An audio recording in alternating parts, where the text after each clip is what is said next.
南投埔里的大米坑仔，也就是桃米里这个所在，为着传承在地德工艺，专工邀请这德变技艺保存者来办理演习，嘛伫咧桃米生态村内底抓教堂举办展览，呈现学员的成果，希望予愈侪人做回来认捌这项地方产业。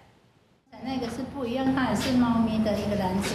即马真侪人拢有饲猫啊，为咗学员就选择用竹啊来编猫篮。新故乡文教基金会邀请南投县的竹编技艺保存者苏素人，在南投埔里的桃米生态村开竹嘅课程。12位学员经过20个礼拜，140点钟嘅研习，即马伫生态村内底抓教堂，做决定出要80件作品。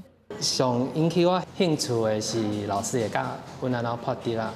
其实我想要讲，搁较侪变化，会当较现代，有较流行的模样。竹个老师苏素人讲，竹个课程互学员对破竹啊、写竹啊这个工课开始学，而且互大家制作家己用会着，也是有兴趣的物件。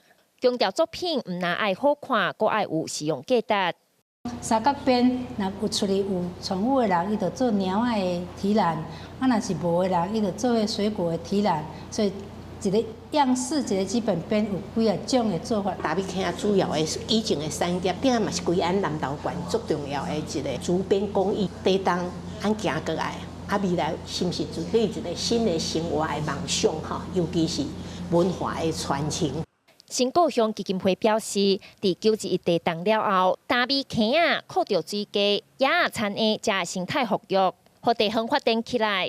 第一章过后嘛，思考要来传承地方过去正兴的产业。趁着明仔是91地动26周年，嘛办理竹个展览的开幕式，由学员摕作品来行大步，展现地动了后地方创新的论命甲风华。记者邢平仪南投报道。